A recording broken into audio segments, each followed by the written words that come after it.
আমাদের মুসলিম ভাইয়েরা একটু জোরে কথা বলে তাতে তাদেরকে বলা হয় উগ্র, মানে আমাদের হুঙ্কার শুনে উগ্র বলে, কিন্তু যারা একটা বোমা মেরে পুরা মানব সভ্যতাকে ধ্বংস করে দেয় তাদেরকে উগ্র বলে না। যারা একটা সুইচ টিপে জাপানের হিরোশিমা নাগাসাকি উড়াইয়ে দিয়েছিল তারা নাকি উগ্র না, তারা জঙ্গি না। আর আমরা একটু জোরে কথা বললেই আমরা উগ্র হয়ে যাই, জঙ্গি হয়ে যাই। আমার কথা হলো যে প্রিয় ভাইয়েরা, কথা থামাবেন না, কথা জোরেই বলবেন। আমাদের কথা বলা কখনো উগ্রতা না। আমরা আমাদের মুসলিম দেশগুলোকে দৃষ্টি আকর্ষণ করছি, যদি কখনো আমাদের বক্তব্য গুরুত্বপূর্ণ মনে করেন। ভাইয়েরা, সারা বিশ্বের অর্থনীতি চলে মধ্যপ্রাচ্যের অর্থনীতি দিয়ে, তেল অর্থনীতি, স্বর্ণের অর্থনীতি। আল্লাহ আমাদেরকে ঢেলে দিয়েছে, এই বরকত দিয়েছে আমাদেরকে। এই বরকতের উপর নির্ভরশীল আমেরিকা, এই বরকতের উপর নির্ভরশীল ইসরায়েল, এই বরকতের উপর নির্ভরশীল হলো ইন্ডিয়া। এবং এই মধ্যপ্রাচ্যের অর্থনীতি না থাকলে আমেরিকা না খেয়ে মরবে, ইসরায়েল না খেয়ে মরবে, ইন্ডিয়া তো আগেই না খেয়ে মরবে। কিন্তু দুঃখজনক, ইন্ডিয়ায় মুসলিম নিধন হয়, গরুর মাংস খাওয়ার জন্য মেরে ফেলা হয় পিটায়ে পিটায়ে, একের পর এক মসজিদ ভাঙছে।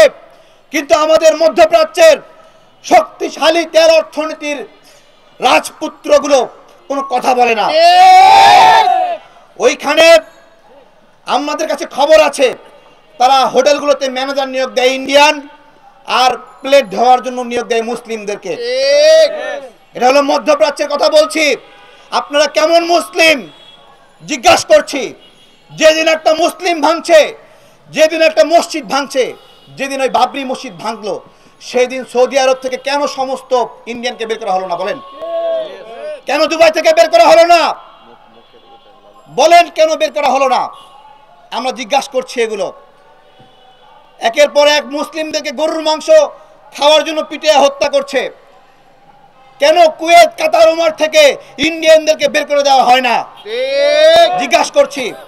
আপনার বের করতে হবে না, শুধু একটা ঘোষণা দেন যে আমরা ব্যবস্থা নেব, দেখবেন পরের দিন ইন্ডিয়ানরা ঠিক হয়ে গেছে।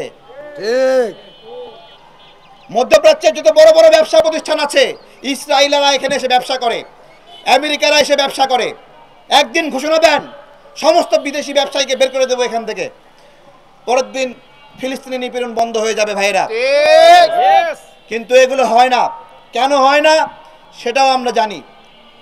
রাজপরিবারগুলো ক্ষমতা দখল করে আছে আমেরিকার আশীর্বাদে, ইসরায়েলের আশীর্বাদে।